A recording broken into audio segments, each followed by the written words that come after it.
तो इस कहानी के शुरुआत में हमें अलोसा नाम के एक योद्धा को दिखाया जाता है, जिसे मारने के लिए उसके पीछे कुछ सैनिक पड़े होते हैं। सैनिक उसे पकड़ लेते हैं। उसी समय एक जादूगरनी आती है और अपने हंटर से एलोसा को पत्थर का बना देती है।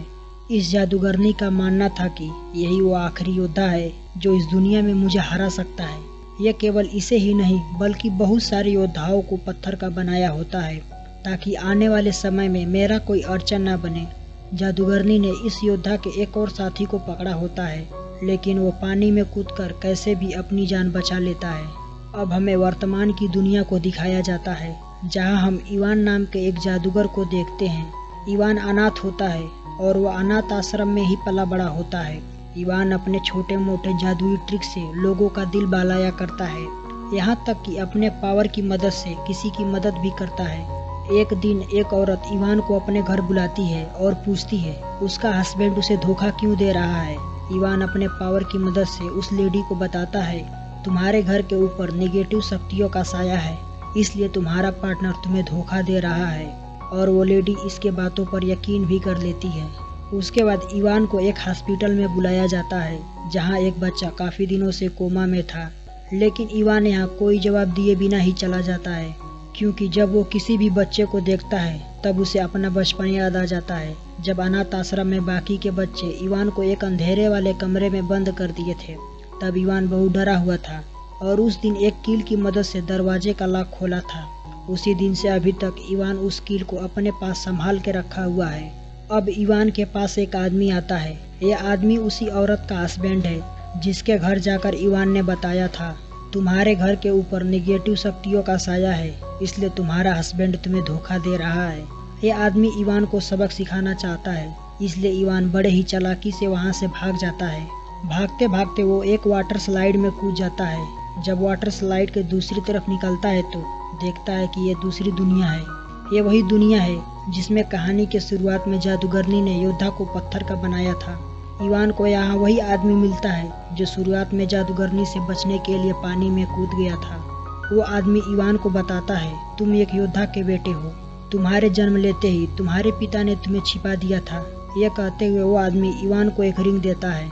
उसी समय उसे एक तीर आकर लगती है और वह आदमी मारा जाता है। वहाँ वही सैनिक आ जाते हैं जिन्होंने इस आदमी को मारा है। इन सैनिकों के सामने इवान अपने आप को सरेंडर कर देता है। उसके बाद सैनिक इवान को बंदी बनाकर राजा के सामने पेश करते हैं। उस आदमी ने इवान को जो अंगूठी दिया था, जब राजा की नज़र उस अंगूठी पर पड़ती है तो बहुत खुश होता है और कहता है, तुम मेरे भाई हो जो बचपन में हम लोगों से बिछड़ गए थे। फिर राजा अपने क्वीन से मिलवाता है। ये वही जादूगरनी है जो लोगों को पत्थर का बनाती है। उसके बाद जादूगरनी कहती है, तुम मेरे साथ आओ, मैं तुम्हें महल दिखाना चाहती हूँ। इवान भी उसके साथ चला जाता है और जादूगरनी उसे धोखे से कैद खाने में बंद करवा देती है। वहाँ इवान देखता है कि एक जादूगर को उससे अलग अलग टुकड़े करके बर्फ के सिल्ली में कैद किया गया है। जादूगर इवान से कहता है, मुझे पता है तुम कौन हो और कहाँ से आए हो। अगर तुम अपनी दुनिया वापस जाना चाहते हो तो तुम्हें एक रहस्यमयी तलवार को हासिल करना होगा और उसे तुम्हारे अलावा कोई भी हासिल नहीं कर सकता, क्योंकि तुम ही अलोसा के इकलौते वंश हो।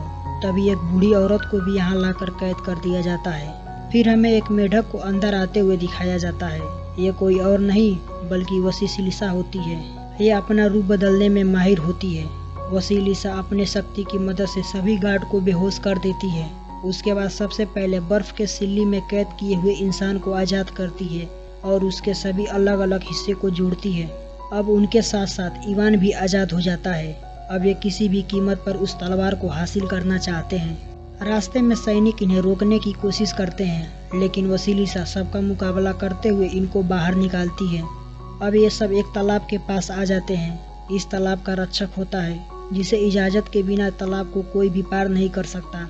वसीलिसा अपना वेश बदलकर एक सुंदर कन्या के रूप में हो जाती है, जिसे तालाब का रक्षक देखकर उस पर लट्टू हो जाता है। वो सिर्फ इनको आगे जाने के लिए ही नहीं बल्कि इनकी मदद करने के लिए भी तैयार हो जाता है और तालाब का रक्षक भी इन्हीं के साथ चल पड़ता है। सब चलते चलते एक गुफा पर पहुंच जाते हैं। इस गुफा में एक बड़ा सा राक्षस होता है जो खाना बना रहा होता है। ये चुपचाप उसके पीछे से निकल जाना चाहते हैं। तभी इवान का फोन बजने लगता है, जिसके कारण दानव इन्हें देख लेता है। दानव इन सबको मार कर खाना चाहता है, उसके बाद इवान इस दानव का ध्यान अपने ओर आकर्षित करता है, जिससे बाकी के लोग बच के निकल जाते हैं। अब इनके सामने एक झील आती है जिसमें बड़ी खतरनाक मछलियाँ होती है। फिर तालाब के रक्षक को झील के अंदर डालते हैं ताकि इन मछलियों को हटा सके।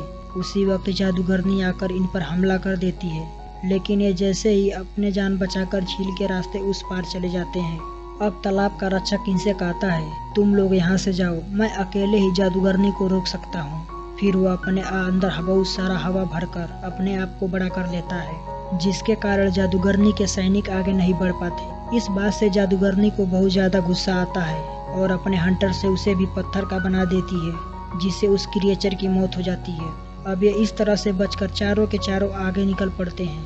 अब इवान कैसे भी उस तलवार को ढूंढकर अपने दुनिया वापस जाना चाहता था। फिर एक बार जादूगरनी यहाँ इनके पास आ जाती है और इन सब पर हमला करके बंदी बना लेती है। जब सैनिक वसीलिसा के तरफ बढ़ते हैं तो नीचे खाई में गिर जाती है।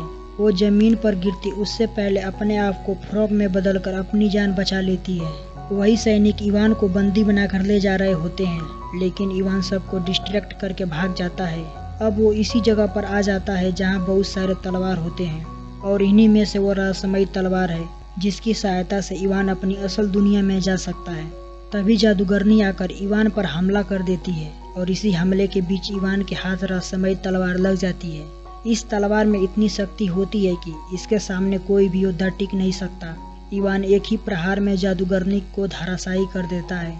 उसके बाद इवान को भी साथी आ जाते हैं, जिसे बर्फ के सिल्ली में कैद किया गया था। इवान उस पर विश्वास करता है क्योंकि उसने कैद खाने से उसे छुड़ाया था, इसलिए उसे तलवार दे देता है। तभी इवान को सैनिक आकर पकड़ लेते हैं। ये इनका एक प्लान होता है। यह आदमी राजा के साथ मिला होता है ताकि इवान के जरिए राजा को रहस्यमयी तलवार हासिल कर सके। बदले में राजा उस आदमी को एक खास किस्म का पत्थर देने का वादा किया था, लेकिन राजा उसे असली पत्थर नहीं देता। राजा उसके साथ धोखा करता है। राजा इसे मारता है, इससे पहले वसीलिसा आकर रोक लेती है। अब तलवार इवान के हाथ लग जाती है, जिसकी मदद से एक पोर्टल बनाकर अपने असल दुनिया में आ जाता है।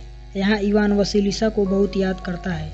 उसे एहसास होता है कि मुझे उन्हें मुसीबत में छोड़कर नहीं आना चाहिए था, इसलिए दोबारा उसी वाटर स्लाइड के रास्ते दूसरी दुनिया में पहुंच जाता है, जहां राजा के पास वो शाही तलवार होती है।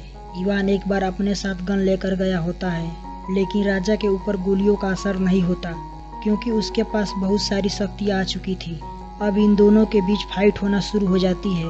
लड़ाई के दौरान इवान को पता चलता है कि वो उसका भाई कभी नहीं था, बस वो उसका केवल रहस्यमयी तलवार के लिए इस्तेमाल करना चाहता था।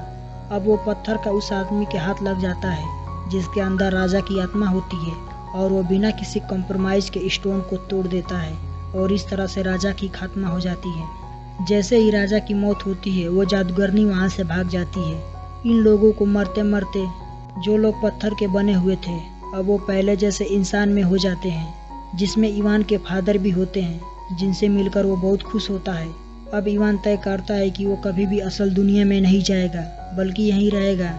इवान वसीलिसा के साथ शादी भी कर लेता है और इसी सीन के साथ मूवी खत्म हो जाती है।